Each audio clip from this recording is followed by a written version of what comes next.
ada sih sarapan tapi nggak yakin itu. Bisa kita mulai atau belum? Belum. Loh, kamu sudah pulang Tadil? Absorbasinya tuh bisa belum 0,02. masih di lab ini. Just lab ini. Absorbasinya kecil banget. Sudah pulang atau masih?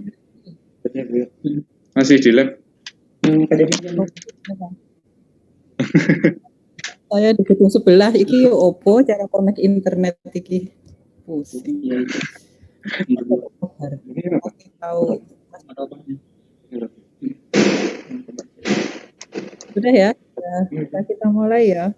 Maaf ya, Rek. Jadi lama nungguin saya. Di sini sampai sini. 500 sampai 200 tadi. Cuman yang ada gelombang-gelombang di sini. Emang UV sih emang. Gelombang berwarna jadi nunggu taruh warna.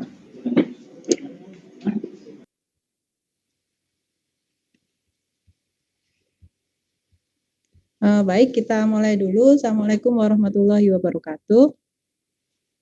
Waalaikumsalam warahmatullahi wabarakatuh.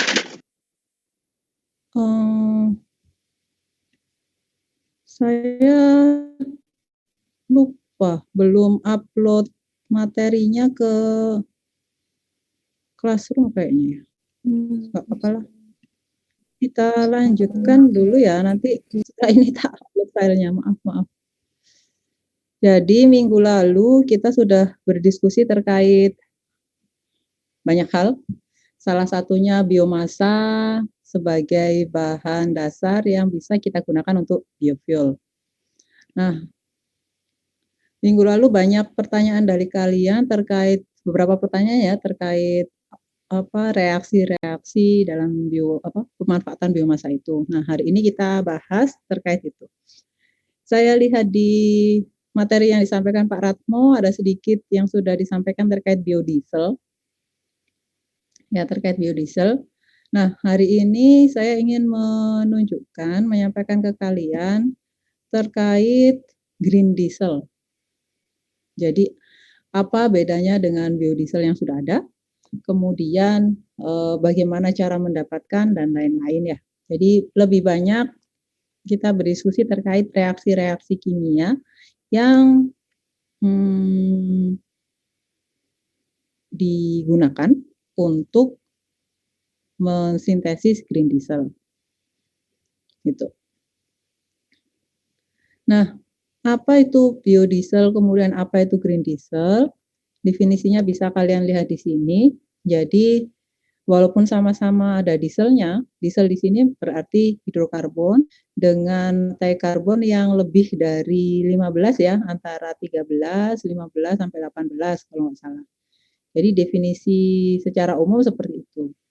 Nah, biodiesel yang sudah pernah disampaikan Pak Ratmo mungkin di sini adalah bahan bakar diesel yang berasal dari tanaman atau hewan, terdiri dari rantai karbon panjang dengan gugus fungsi asam lemak dan ester. Mungkin masih ingat ya, FAME, fatty acid methyl ester. Jadi itu adalah komponen yang ada atau komponen yang menyusun biodiesel, yaitu asam lemak dan ester. Dibuat dengan cara apa? Dibuat dengan cara mereaksikan lemak dari hewan maupun minyak dari tumbuhan dengan alkohol menghasilkan metil, etil, atau propil ester.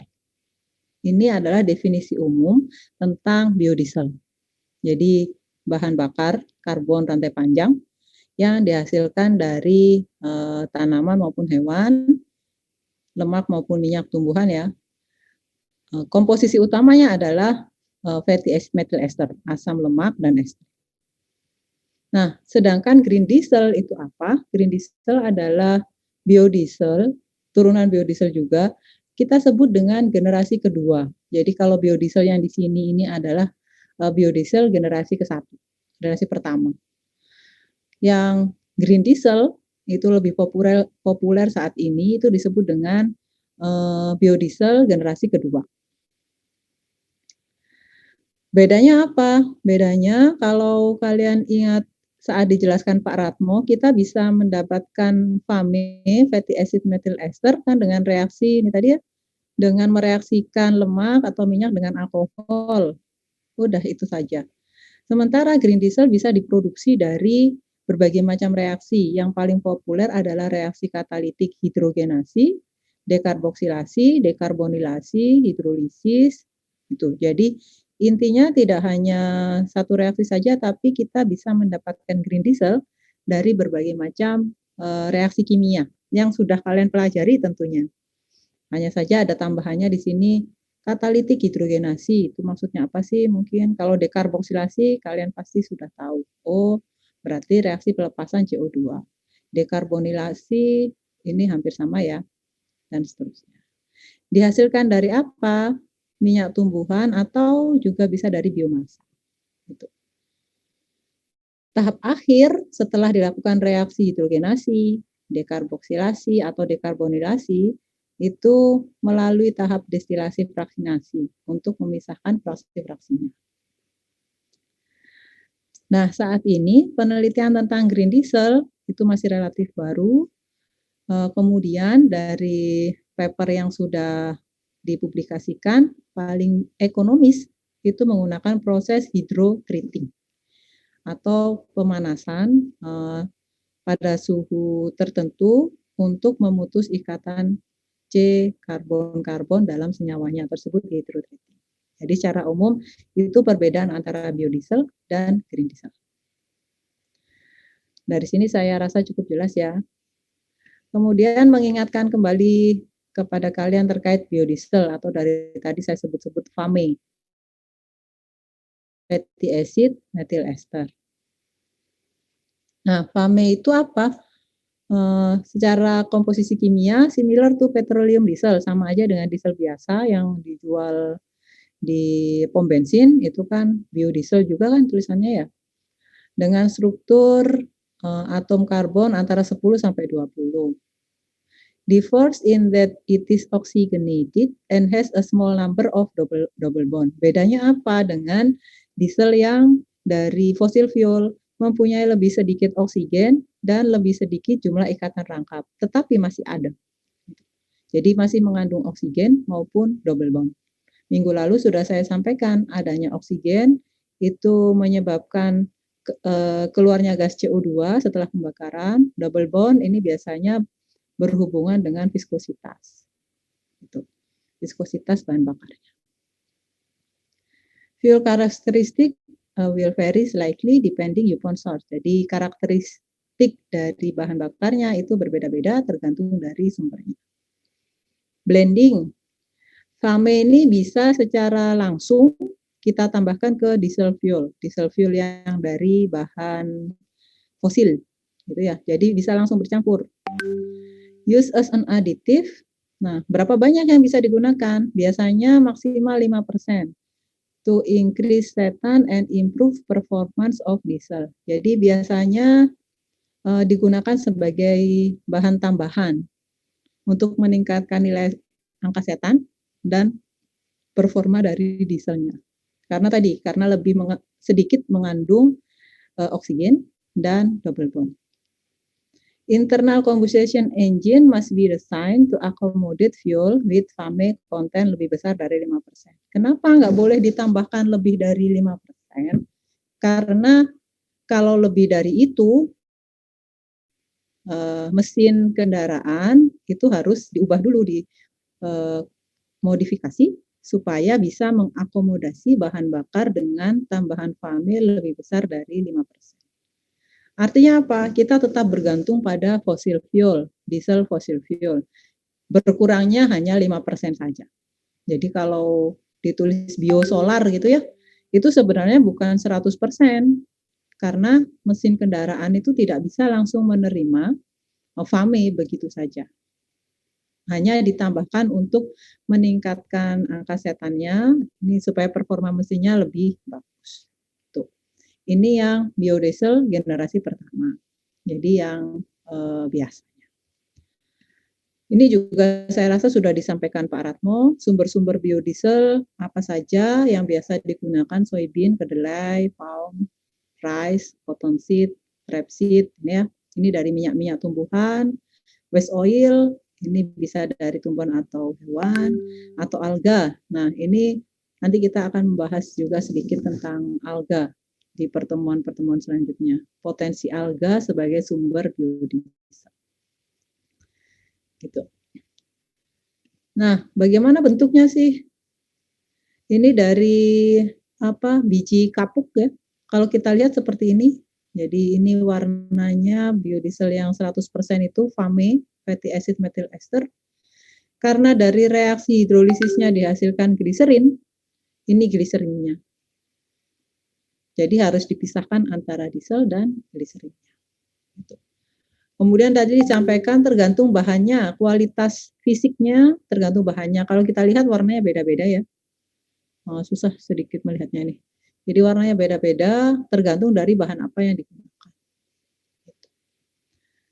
Mekanisme reaksi secara umum untuk reaksi antara reaksi esterifikasinya ya, untuk menghasilkan esternya FFE, free fatty acid, ini yang ada di dalam minyak tumbuhan atau minyak hewan.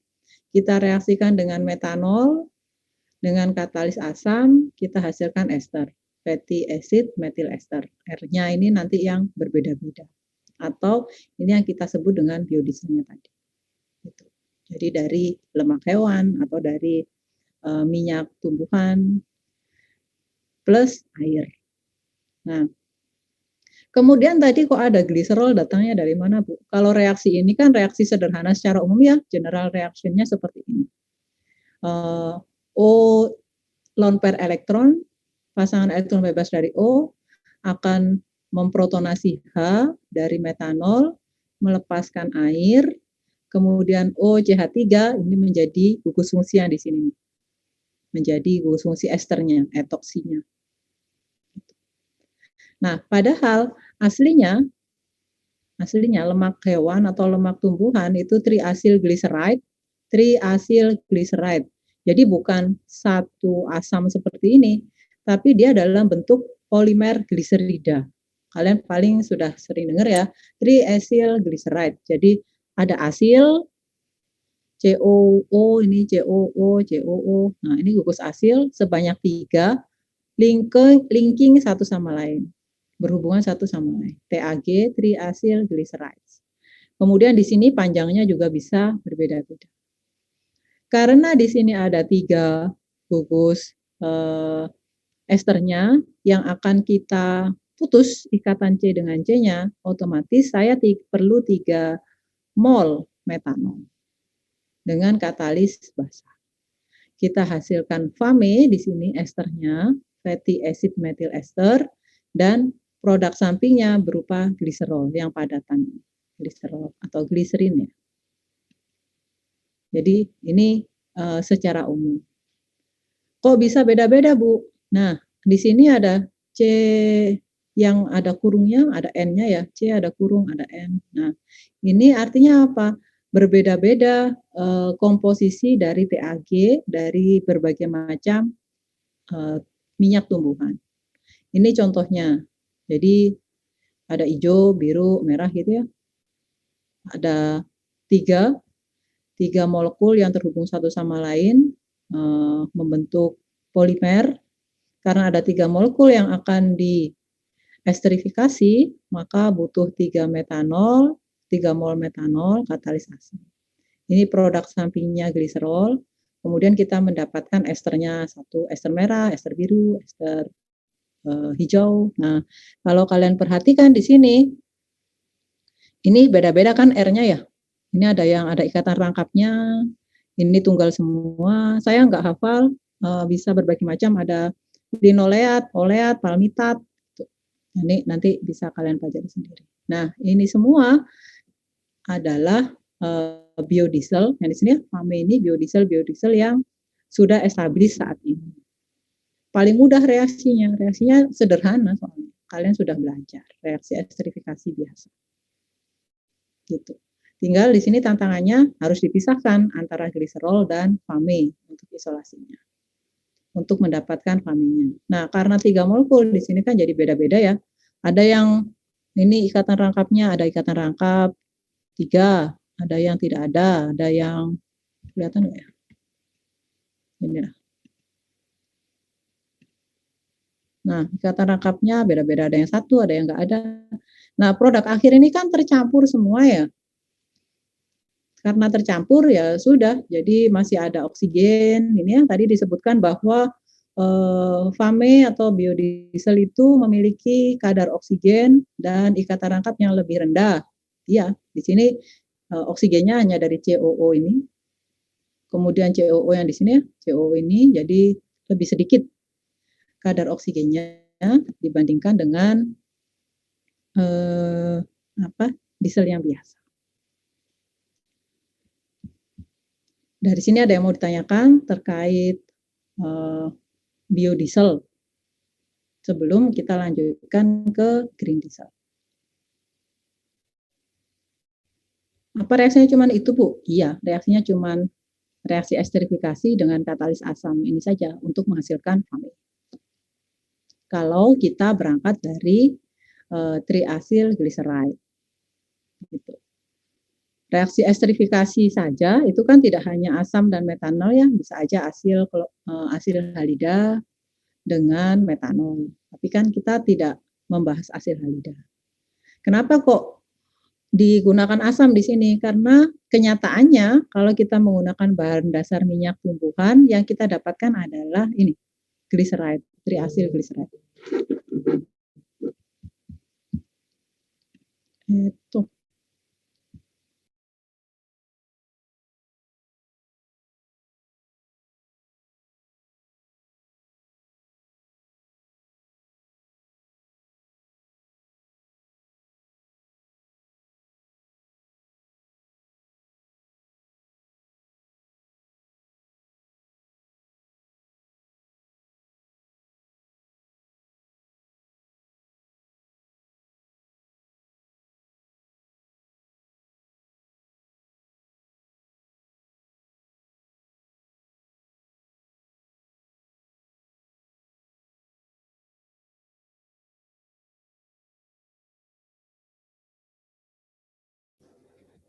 Maaf. Ini apa sih?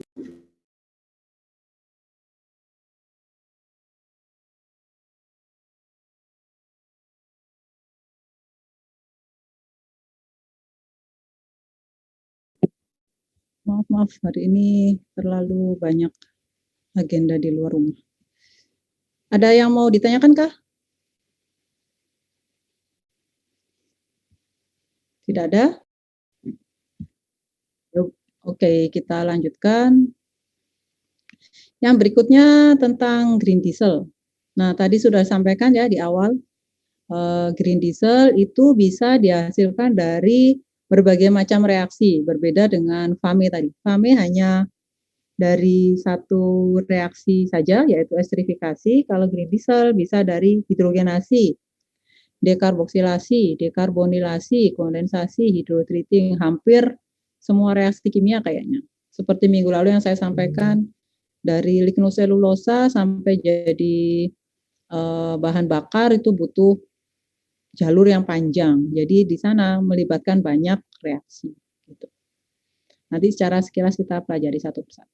Sumbernya apa? Bisa dari vegetable oil, sama kayak tadi, atau dari biomasa. Tahap terakhir itu didistilasi, jadi lebih murni. Kalau tadi FAME itu campuran berbagai macam metil ester, berbagai macam ester. Kalau green diesel itu ada proses purifikasi ya di akhir sehingga lebih murni. Nah, reaksi pertama yang akan saya kenalkan adalah reaksi hidrogenasi. Screen-nya nggak ada. Astagfirullahaladzim. Maaf. Saya jadi bingung sendiri.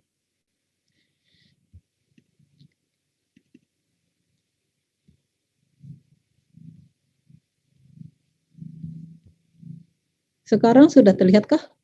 Harusnya sudah ya. Sudah terlihat, Dil? Sudah, Bu. Ini yang barusan tadi saya sampaikan. Bahwa green diesel itu bisa kita dapatkan dari reaksi hidrogenasi, dekarboksilasi, dekarbonilasi, kondensasi, dan seterusnya.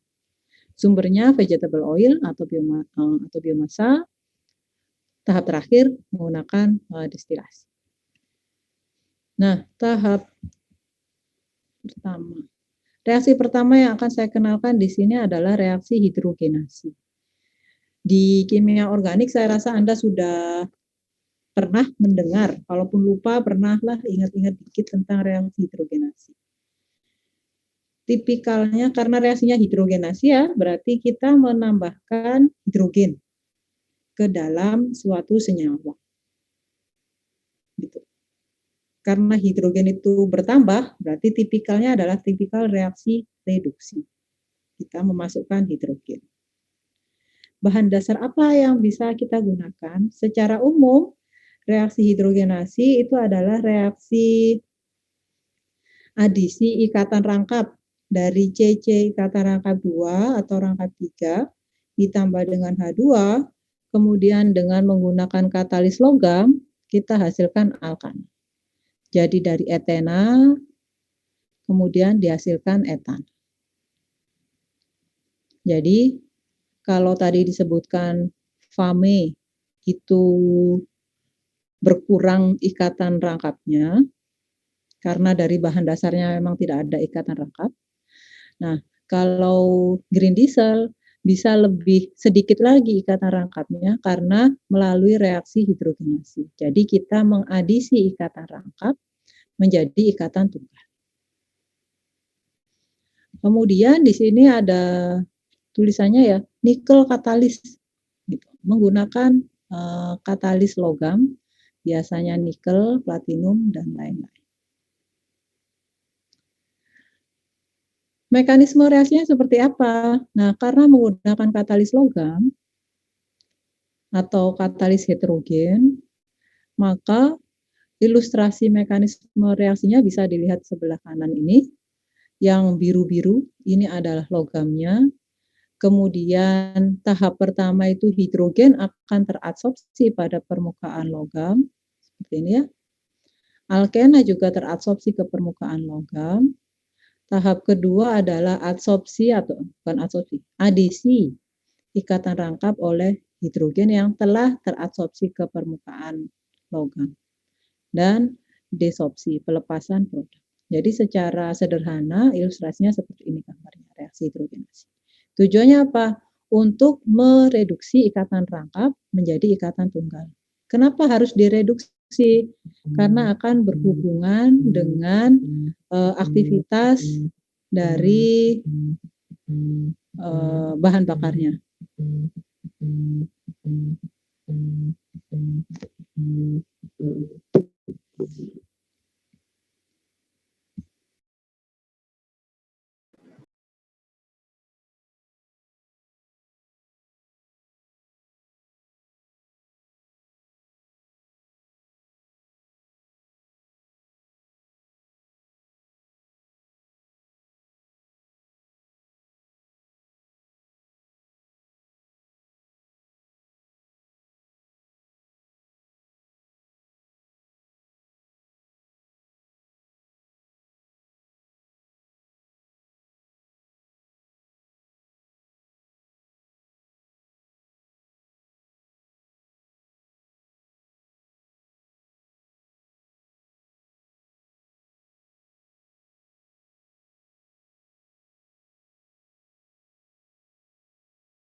Mohon maaf ya, teman-teman. Hari ini penuh dengan kejutan. Tadi sampai mana ya? Ada yang tanyakan kah dulu dari sini? Barangkali ada yang mau bertanya. Ini saya wirawiri. Jadi ini masih ingat ya, terkait dengan reaksi adisi ikatan rangkap menjadi ikatan tunggal. Nah, bahan bakar fuel yang biasa kita pakai itu ya golongan hidrokarbon ini, maka tahapan adisi ini diperlukan. Mekanismenya secara umum seperti ini. Ini adalah contoh aplikasinya di tempat pembuatannya. Jadi katalis di mana tempatnya? Katalis itu biasanya dalam bentuk batch reaktor seperti ini. Batch reaktor seperti ini, kemudian ada gas H2 yang kita alirkan untuk mereduksi ikatan rangkap. Kemudian di sini ada unsaturated hidrokarbon. Berarti ini ya, hidrokarbon tak jenuh sebagai bahan dasarnya kita alirkan masuk ke reaktor di sini, bertemu katalis, terjadi reaksi seperti ini, dihasilkan hidrokarbon saturated, dihasilkan hidrokarbon jenuh di sini atau alkana. Ini salah satu mekanisme reaksi atau salah satu reaksi yang bisa kita lakukan untuk menghasilkan green diesel. Nah, secara lebih detail mekanisme reaksinya bisa, ini juga bukan detail ya, sebenarnya hampir sama sih. Bisa kita lihat di sini juga, ini adalah permukaan katalis, kemudian ada H2 yang teradsorpsi. Di sini setelah teradsorpsi apa yang terjadi?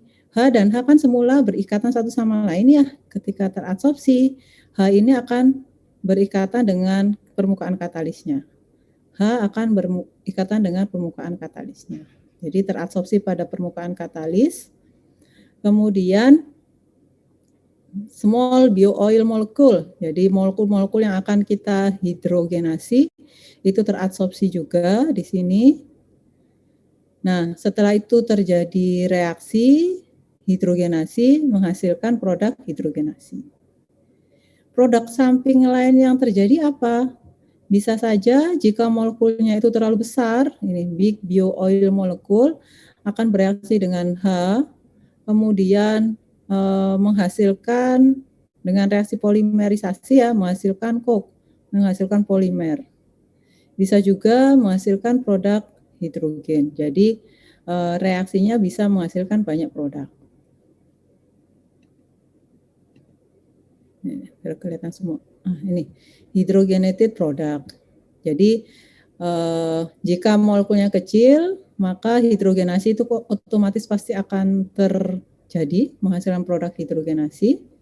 Jika molekulnya besar, maka bisa juga membentuk produk coke ini. Coke itu semacam aspal, jadi akan membentuk polimer yang lebih besar lagi.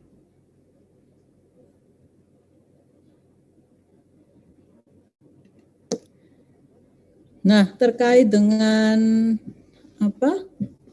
bahan dasar yang kita gunakan, misalnya saya menggunakan TGA Bu yang tadi triacyl glyceride. Ini ya, triacyl glyceride. Contohnya yang senyawa ini. Mengandung gugus oleat, linoleat. Di sini linoleat ada 2 ikatan rangkapnya. Linoleat 2 ikatan rangkap gitu ya. Ini 1. Kemudian dilakukan hidrogenasi. Kita tambahkan H2. Apa yang terjadi? Maka ikatan rangkap itu bisa terhidrogenasi menjadi ikatan tunggal. Semula misalnya di sini ya, linoleat menjadi asam stearat, menjadi stearat. Oleat dihasilkan dari hidrogenasi linoleat. Oleit, asam oleat tidak berubah. Bu, tapi ini O-nya kan masih banyak. Nah, makanya minggu lalu saya sampaikan tidak hanya melibatkan satu reaksi, tapi lebih dari satu reaksi. Misalnya begini Bu, saya hidrogenasi dulu, saya dapat yang ini, kemudian saya esterifikasi supaya jadi fame, ya tidak apa-apa. Nanti bedanya dengan fame yang semula, nah di sini kan ikatan rangkapnya menjadi lebih sedikit dibandingkan fame generasi 1 dibandingkan dengan fame yang sudah dilakukan reduksi terlebih dahulu. Gitu. Jadi upaya kita itu adalah mengurangi jumlah ikatan rangkap dan mengurangi oksigen. Nah, gimana caranya mengurangi oksigen? Nanti ada yang disebut dengan reaksi dekarboksilasi, menghilangkan gugus karboksil. Contoh yang lain, ini yang saya publikasikan di JPACR ya, di Jurnal Kimia terkait reaksi hidrogenasi furfuraldehid. Ini ya, furfuraldehid difurfuriliden aston. Ini adalah produk-produk yang saya dapatkan dari isolasi sekam padi. Waktu itu salah satu produk anak-anak dari PKM, dari penelitian itu kita isolasi furfuralnya, kemudian kondensasi menjadi furfuriliden aston, kemudian dilakukan hidrogenasi menggunakan katalis NiAl2O3 ZrO2. Produknya berbagai macam produk, ini yang terjadi belum spesifik ya katalisnya. Jadi ada produk yang rantai panjang ini alkana tapi ada OH-nya masih, ada beberapa alkena dan seterusnya. Gitu.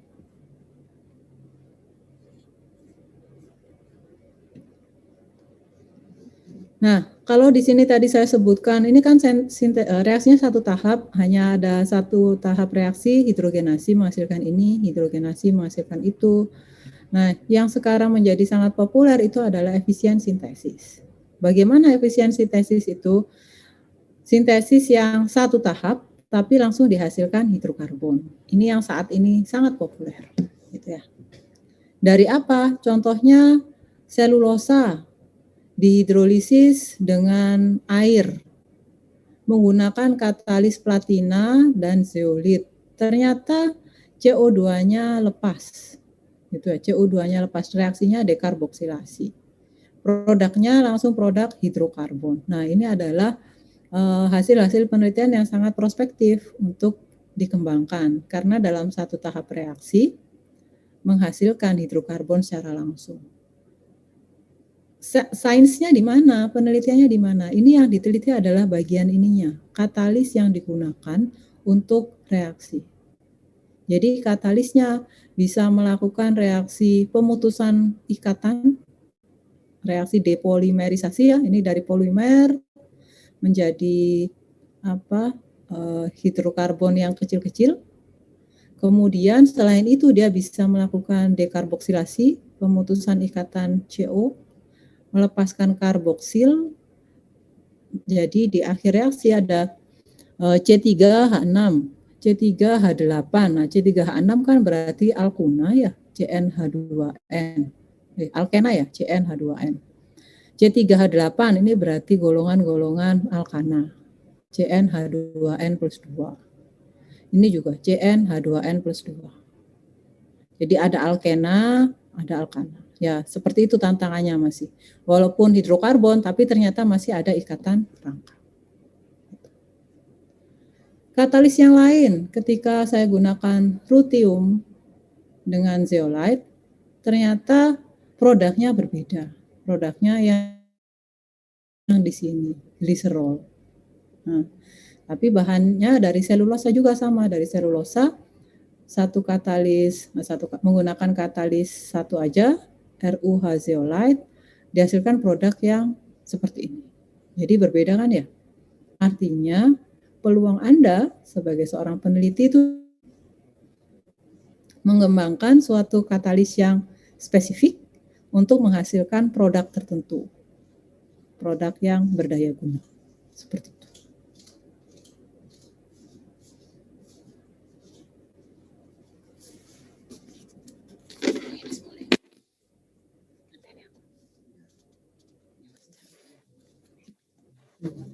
Ayo, Gus. Ada yang ditanyakan kah? Kalau tidak ada, berikutnya ya. Nah, ini tadi yang dari tadi saya bilang dekarboksilasi. Apa itu reaksi dekarboksilasi? Dekarboksilasi berarti reaksi pelepasan CO2, gampangnya gitu ya, karboksil. Karboksilnya dari sini, dari apa? Dari COO, dari asam. Jadi COO-nya lepas, menghasilkan RH plus CO2. Gitu. Reaksi dekarboksilasi ini penting untuk menurunkan jumlah oksigen dalam senyawa biodieselnya, dalam senyawa green dieselnya. Gitu. Contohnya di sini, apa yang bisa kita lakukan dengan dekarboksilasi? Misalnya dari suatu biomasa, kemarin sudah kita diskusikan ya, di dalamnya mengandung selulosa, hemiselulosa, kemudian bisa kita turunkan menjadi glukosa, silosa, hidroksimetilfurfural, furfural. Dari sini kita mempunyai asam levulinat. Nah, asam levulinat tidak bisa begitu saja kita gunakan sebagai bahan bakar. Maka dilakukan reaksi dekarboksilasi. Dekarboksilasi berarti mengurangi CO yang di sini, CO2, menghasilkan butanon. Dari butanon, setelah dekarboksilasi, baru kita lakukan hidrogenasi, menghasilkan butanol. Atau bisa kita gunakan untuk reaksi yang lain. Jadi, pasti reaksinya itu tidak bisa satu langkah. Kalau bisa satu langkah, ya itu sangat bagus seperti yang tadi. Yang seperti yang di sini, efisien sintesis. Yang perlu kalian ketahui berarti kira-kira reaksi-reaksi apa saja yang terlibat di sini. Kemudian saya harus mendesain katalis seperti apa yang bisa mengakomodir semua reaksi ini sehingga dalam satu tahap seperti ini ya bisa langsung dihasilkan alkana.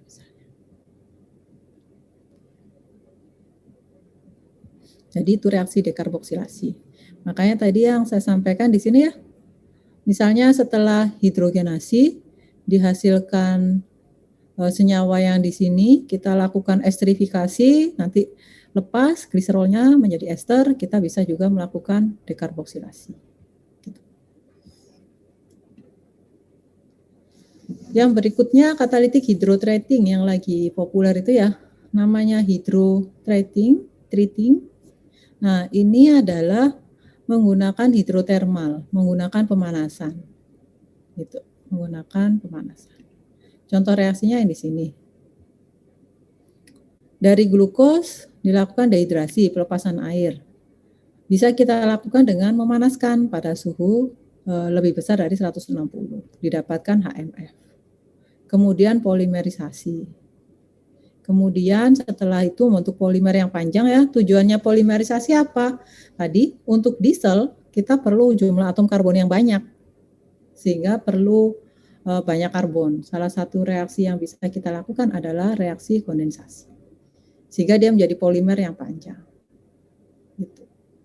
Setelah itu baru kita reaksikan, misalnya di sini direaksikan pada suhu 180 derajat atau direaksikan antara 200 sampai 280 derajat. Gitu. Untuk memutus ikatan polimer dari selulosa. Dari selulosa, glukosa, dan seterusnya ini dalam satu kesatuan. Jadi menggunakan katalis juga. Kenapa sih kok perusahaan suka menggunakan katalis? Minggu lalu sudah saya ceritakan ya, katalis heterogen, katalis yang saya maksud adalah katalis heterogen, itu mudah sekali dipisahkan dengan produknya. Sehingga hampir semua perusahaan petroleum itu berbondong-bondong mencari katalis yang efisien, murah dan efisien. Ini contoh katalis hydrotreating yang lain. Jadi dari glukosa, dari selulosa jadi glukosa. Ini cuma satu tahap aja ya. Dari HMF, dehidrasi, kita dapatkan produknya. Jadi menggunakan katalis hydrotreating.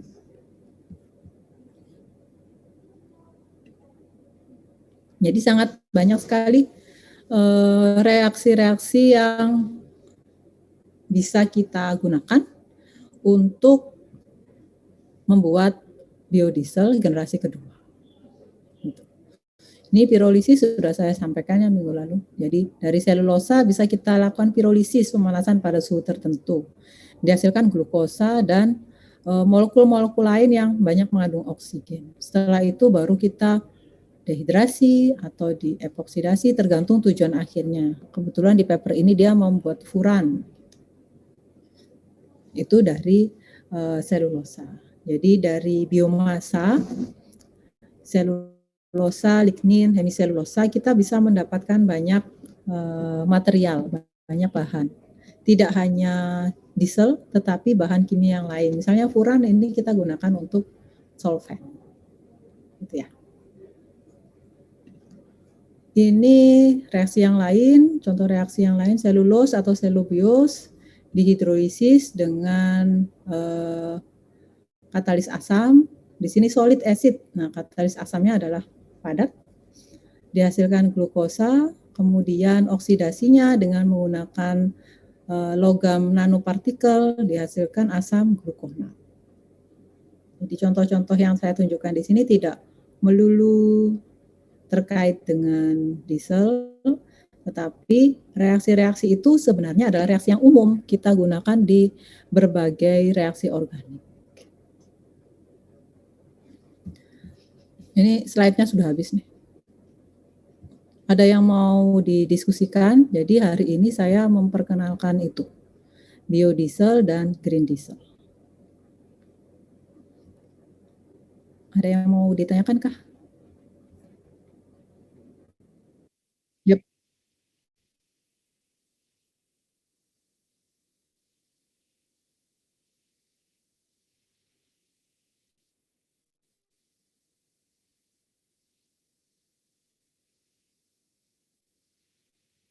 Untuk suhu ya, optimasi suhu. Oke. Nah, atau misalnya reaksi yang ini ya, suhu itu juga berperan dalam reaksinya. Gitu. Otomatis suhu juga berperan karena suhu itu kan juga membantu untuk terjadinya cracking ya, terutama jika Anda ingin mendesain yang sintesis yang efisien seperti ini. Saya belum membaca detail jurnalnya. Di sini ini pasti melibatkan suhu. Minimal suhu itu digunakan untuk pirolisis selulosa. Jadi memutus polimer selulose. Nah, ketika Anda bermain-main dengan suhu ya, bermain-main dengan suhu, faktor kedua yang harus diperhatikan adalah katalisnya. Apakah katalis kita itu terdekomposisi atau tidak pada suhu tertentu.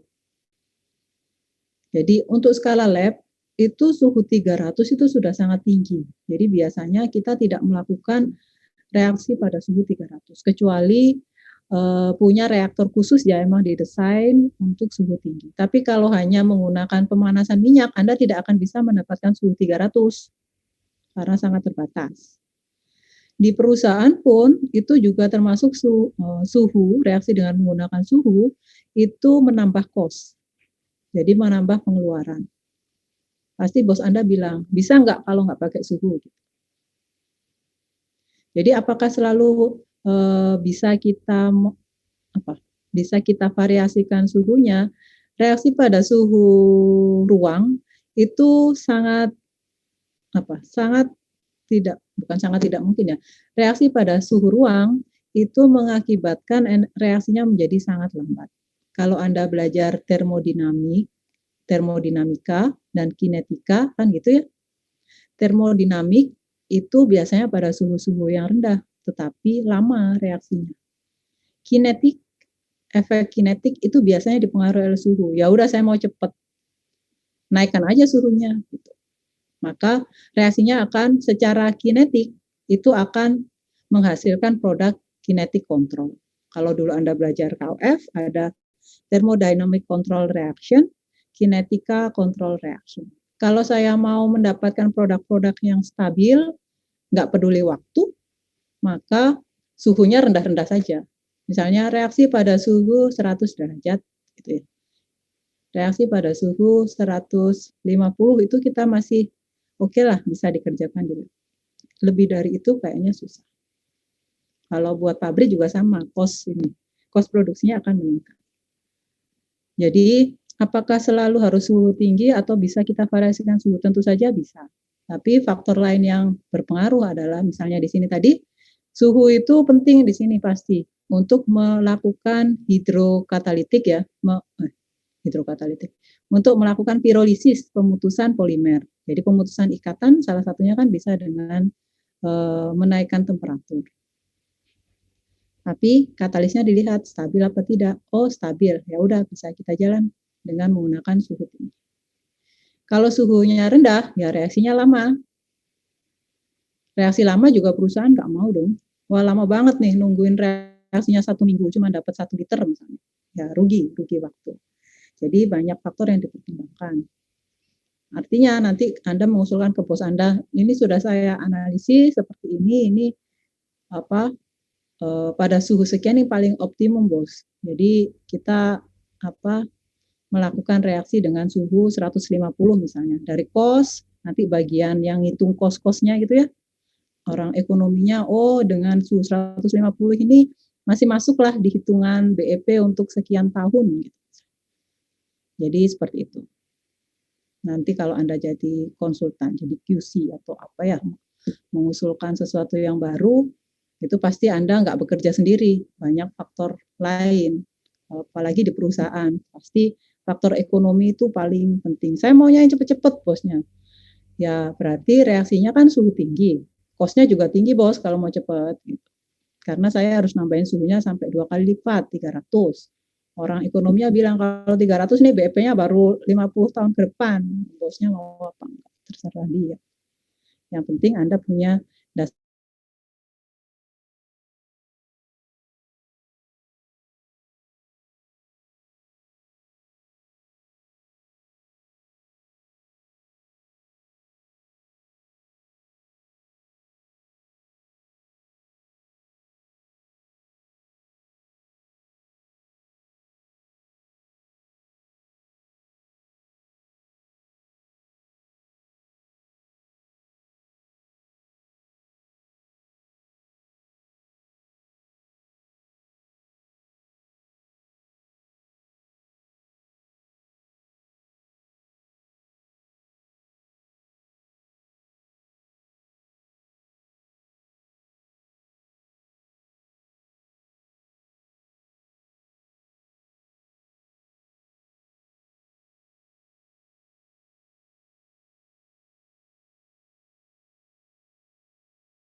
Nanti saya memberikan tugas juga ya untuk minggu depan. Untuk minggu depan tugasnya belum diketik nih. Nanti saya upload bersamaan dengan filenya. Kurang lebih tugasnya adalah silahkan, tugasnya individu ya, silahkan mencari paper, jurnal terkait dengan sintesis green diesel dengan menggunakan katalis tertentu. Dengan menggunakan katalis. Nanti apa yang diceritakan di sana, silakan direview jurnalnya, apa yang Anda ceritakan ya tentang reaksinya.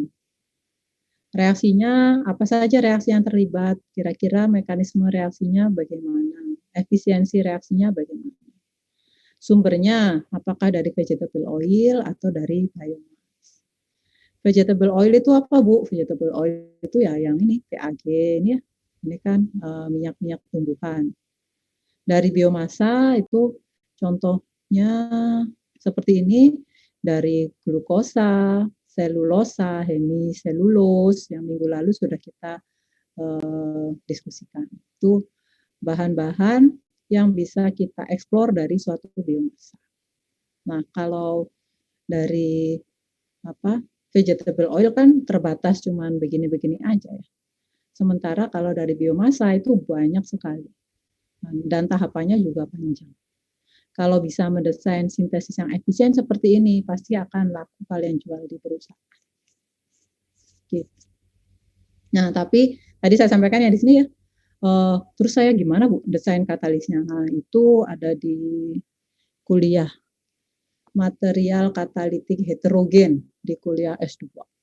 Itu ada desain katalis, bagaimana saya membuat katalis untuk reaksi karboksilasi, dekarboksilasi, hidrogenasi, dan lain-lain. Gitu. Ada pertanyaan lagi? Ardani sudah oke, bisa diterima? Oke. Ya, tidak apa-apa. Saya dari tadi juga ini riwah-riwah nggak jelas. Baik, kalau tidak ada, saya akhiri perkuliahannya. Jadi kuliah biofil itu kan sebenarnya 3 SKS, tapi kuliahnya kan singkat-singkat. Saya juga nggak mungkin ya ngomong 3 jam, 2 jam setengah gitu berbicara. Saya harapkan yaitu tadi, setelah ini nanti banyak tugas-tugas yang akan saya berikan supaya kalian juga membaca, punya wawasan yang lebih banyak dari saya. Baik, saya akhiri dulu. Wassalamualaikum warahmatullahi wabarakatuh. Waalaikumsalam. Waalaikumsalam. Terima kasih, Ya. Bu. Jangan lupa presensi ya, sepertinya sudah saya bikin ya. Terima kasih, Bu.